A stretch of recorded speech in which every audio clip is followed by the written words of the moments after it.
Hello and welcome back to episode 34 of the Boxing Social podcast in association with Betfred. With me, your host, Rob Tebbutt. Before we get started, as always, I'd like to remind everybody to please like, comment and subscribe. Turn those notifications on for more boxing content. Now that's out of the way. I always have to do that. It's always very formal. I'm delighted to be joined. It's a very heavyweight edition of the Boxing Social podcast. They're joined by HOSEA STEWART and Matty Harris ahead of their professional debuts live on Boxing Social tomorrow night. Today, I don't know when this is going to go out. So Thursday the 25th from 6:30 on Facebook and YouTube. Right, all of that boring stuff's out of the way. HOSEA, how are you doing? Thanks very much for coming down. Yeah, I'm very well, thank you. Good stuff. Like, nice bright smile. We've just filmed a few little bits and pieces for people to keep an eye on. We won't give everybody away the answers already, but thought that was quite fun. I enjoyed that. Did you? Yeah, different, man. Different. It certainly was different. Matty, how are you? Nice to see you. Thanks. Didn't get to sleep very well last night. The room was cold, so. Oh, you have to put a complaint in. Chris Ridgway there from Wasserman Boxing. You have to get all of your complaints over to him. Certainly not Boxing Social. We'd have only put you up in the finest of establishments. But anything to do with the fact that your professional debut just a couple of days away? Or Nah. Do you know what? I'm relaxed. This is the best way for me to be. But as I said, it was just cold in my room because my brother was staying a few. He said it was cold as well, so. Terrible. I know, I need to get it sorted out. You do seem like pretty laid back. Obviously, you've turned up in your socks and your sliders, which usually is my kind of look as well. So Trademark look at the minute. I really, really appreciate it. Thank you very much for doing that. I really enjoy that look. Obviously, HOSEA, same question to you. I'm just going to bring the mic slightly closer to you. There we go. How you feeling? Obviously, you got your professional debut. I know you both would have waited a long time for this from being in the amateurs. Excited, nervous, bit of both? Yeah, very, man. I just want to get in there now. The fight excitement hit me. So I just want to inflict violence. It's been a while, but obviously everybody's been kind of at the mercy of the pandemic. With training was closed for a bit, then obviously boxing and things have been pushed back and pushed back. How's the delay affected you? Yeah, not much really.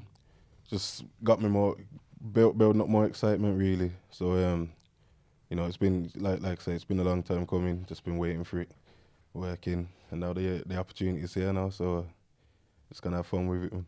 Good stuff. Healthy attitude to have. Matty, what about you? Itchy knuckles? Desperate to get in there? Yeah, a bit because I ain't fought in so long now.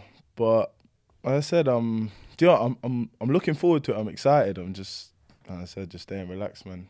Like I said, I just want to enjoy the whole process. I want to enjoy everything about it. When was the last time you boxed? Oh, going on 2 years now. It was before the pandemic.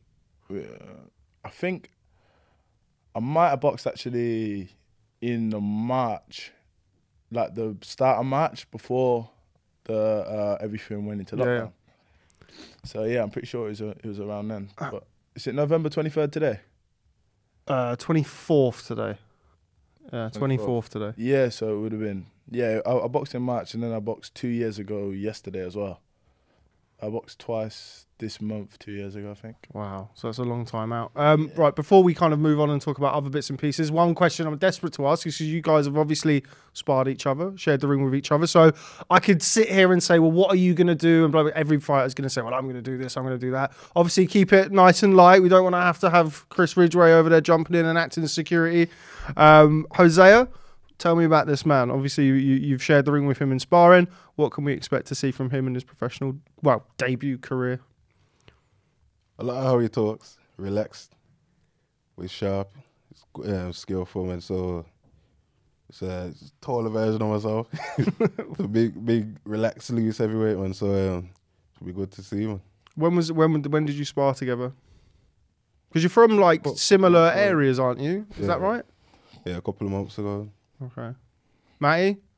This is where you say, I filled him in, I dropped him in the So keep it nice and light, but what's it like? It's always awkward you're asking these kind of questions, you know what I mean? But do you know what? He's loose, heavy-handed. Do you know what? He moves very well for a big man. Do you know what I mean? Someone of his size, you wouldn't think he can move, but yeah. And he applies a lot of pressure. That's something you mentioned, obviously, the size of you, HOSEA. Like dwarfing me, which makes me feel a little bit better. Usually I've got Barry Jones there. I was obviously used to be super featherweight champion of the world, and every time I get on camera, I look like a giant in comparison. But as I understand it, Kala and Nissa Sowland have got a nickname for you. Yeah. What's the nickname? Tiny. How did that come about? he just see me and he's like, yeah. He calls himself the Midlands Monster, but I like Tiny. I think that's a really good nickname, sort of like Little John from Robin Hood, with obviously the size of a big man. You're both signed to Wasserman Boxing. Obviously, really exciting time to be in boxing now, certainly for fighters. Very. You've got more networks, more promoters, more people sort of paying an interest in boxing. Hosea, we'll start with you. Just talk to us about how the whole Wasserman Boxing thing came about. Once the news kind of got out there that I was ready to turn over, we had a few offers, spoke to a few people, and I remember my manager got in touch and he said, we got some guys from Wasserman that want to have a talk. They've got big plans, and they want to have a chat with you and see what we can sort out. The minute I spoke to them and they realised my plans and their ambitions, they're aligned. And just, why not? When we just want to move forward with the right people to know what they're doing. They've got plenty of experience with building up top heavyweights and other fighters as well. So it was just the right thing to do. Matty, same question to you. I mean, you're both guys who boxed as amateurs and kind of got to a point where the lure of turning pro now. I feel like people are turning pro or looking to turn pro, certainly having the offers to turn pro earlier than beforehand. What about you? What was your journey to Wasserman Boxing, so to speak? I just kind of stumbled across it. It wasn't really a thing like that. I had I was in camp with Huey at the time. Then I had my assessment for GB and at the weekend, and Max brought it up to me just before that. I went for my assessment, and it normally takes a little while. Then I had to go back 2 weeks later and then pass my assessment. So I was going to go down the GB route because I said I secured my place on there. But then Wasserman offered me a good deal, turn over, and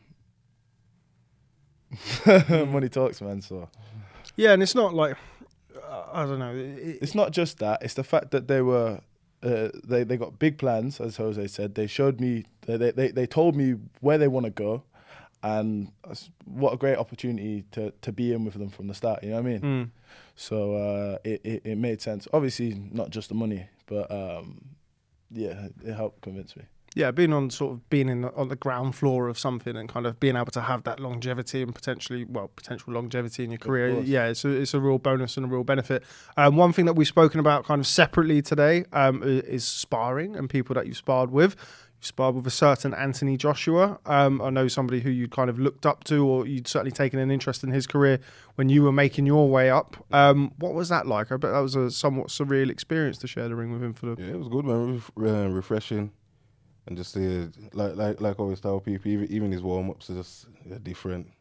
They're long, they're very specific, and it's like just being able to watch his preparation, put it into my own game. It's good, man. And then having other guys around like Bryant Jennings, it's good to work with him and pick his brain. Gerald Washington, Martin McCauley, Fraser Clark. The list goes on. The amount of guys that came in and out of camp, and to be able to work with them, it was a good experience, man. It's a lot of learning. Anthony Joshua has also, he sort of stayed a part of your career. He's checked in with your career from time to time, giving you a few words of wisdom and messages of support. That must be great for a young heavyweight sort of making his way in the sport. Yeah, it was good, man. I was surprised. I remember I was going into the final of the Nationals, and I just got a message come through from Benjamin Whitaker, and he said, "Oh, watch this." And I thought, "Oh, shit." Yeah, man, it's good, man. It's good to, at the time, the heavyweight champion. I just got started, I was like 2 months into my amateur career. So getting a message like that, it was different, man. It was good. What did you make of his last fight with Alexander Usyk? Frustrating, man. I just wanted him to put the pressure on, but it is what it is. It happened, and I think he'll rectify what needed to be done in that fight 100%, man. He'll come back better. Matty, one of the things that we spoke about was your sparring with a certain Derek Chisora, who, we all know Derek Chisora loves to have a little move around and just a bit of tech sparring and just work the jab del and move up. Yeah, I don't think anybody's believing that. What was that like? I'd imagine that's a different type of experience for a young heavyweight making his way up, is going to spar. Just war.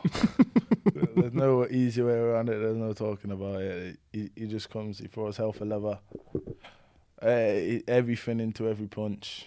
But do you know what? He's crafty, He's a lot smarter than he uses his energy really well. He's stronger than he's given credit for, and he's smarter than he's given credit for.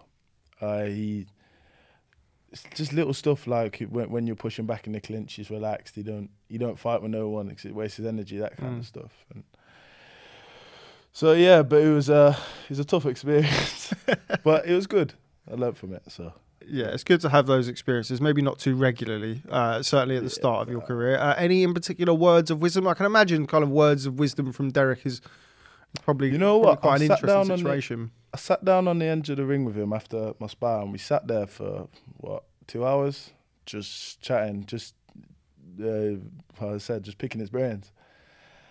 So yeah, any single piece of advice? No, but he covered a lot, and just telling me about the business of professional boxing and the rest of it. So yeah, it was good. God, good luck to Wasserman if Derek's giving you pieces of advice with regards to the business of boxing. I know Cal has had his experiences with Derek over the years. Yeah, interesting one. On the flip side of that, Hughie Fury, somebody else we discussed earlier, moving around with him as somebody who is, in all seriousness, more of a technical boxer and somebody who I'd imagine isn't as scary as sparring Derek that early in your career. What was that like being a part of, not obviously sparring with Hughie, but also being around the gym with Peter, because somebody who's very knowledgeable, particularly on heavyweight boxing? It was brilliant. I said I was with them for a few months, so I learned a lot just picking his brains, and I said he spent a bit of time with me as well, just working on drills and practicing little stuff. And so I said it was really good. He's a lot better than he's given credit for, who he is. He's quite tricky when you're in there with him. Just little things he does with his feet and his hands, just little adjustments. I said, but he is quite good. But yeah, great time to be a heavyweight, particularly British boxing. You've got, obviously we mentioned Tyson. Well, we haven't mentioned Tyson. We mentioned Hughie Fury. Mentioned AJ, Tyson Fury, Dillian Whyte, Derek Chisora, Joe Joyce, Daniel. You really, the list goes on and on and on. Never been a better time to be a heavyweight. It must give you such motivation seeing Fury the other week with Deontay Wilder. What a great fight that was. And obviously Dillian Whyte kind of making his way up. Joe Joyce, never in a bad fight. Must be really exciting to be a heavyweight coming into the mix now. Yeah, 100%. May sound controversial to a lot of old school people, but I feel like a golden era heavyweights coming back through. Not only in Britain, there's a lot of guys in America, there's guys in Eastern Europe, guys over in Asia, Australia, there's a lot of people. A lot of good heavyweights about, so it's perfect time to test it all and get stuck in. Matty, exciting times? Yeah, of course. And as I said, it's not just what's already at the top now. I'm excited looking at the prospects coming through and how they're being built. As I said, like David Adley's, Johnny Fisher's, as I said, people around that kind of pool. As I said, it's a great time to be a heavyweight. As I said, these people are making up noise, and they're not far away from where we are, you know what I mean, in terms of starting point. So yeah, of course, it's a great time to be a heavyweight. And you've got, you mentioned there, something about your amateurs and you passing the GB assessment, obviously having success as an amateur. You don't necessarily need that all the time. You don't need to be a podium member of the Team GB squad. You just mentioned sort of David Adelaide, somebody's coming through with little amateur experience. Even Daniel Dubois, no senior amateur experience. Boxed well as a junior, but not as a senior amateur. But you can kind of do it any which way nowadays, which is really good. Yeah, of course. Yes, I said it. Do you know what? It's because I think people are just realising that there is a massive difference between professional and amateur boxing. They're two different things, you know what I mean? I said, we're both young. How old are you, Jose? 25? 24 now. 24? Yeah, exactly. We're both young. We've got a lot of time to learn the business and learn the game and get used to it and learn professional boxing. Do you know what I mean? As I said, it's completely different, so yeah. How have you been kind of, you always talk to people about, and you make a good point there, Matty, it is very, very different. I mean, I know the amateur game is becoming more tailored towards the professionals now, obviously with the WSB and no head guards and what have you over the years. But there is still a difference between doing 3-3s or 4-2s, or as it used to be, and doing 6-3s or 8-3s or 12-3s. What's been the biggest difference for you in preparation and turning over as a pro? How have you tried to tailor your style, or is it kind of something you're working on? Not too much, really, because everyone always said when I was an amateur, you know, I'd be brilliant as a pro because I'm just relaxed. I like to prep my work in advance, set things up, and just, you know, see the fight out in my terms. So obviously with amateur boxing, it's boom, straight from the bow. You gotta get stuck in, which is good. We can do that, but yeah, I like to relax and just get to my work on my terms, like I said.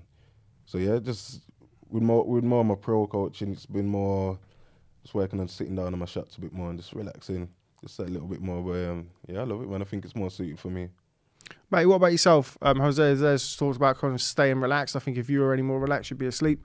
But what have you been doing, or have you been doing anything to kind of to help with that crossover from amateur to pro? Being at the camps, being around other professionals. I didn't have much amateur experience anyway, so I was never, and even when I did, I was never had a very amateurish style.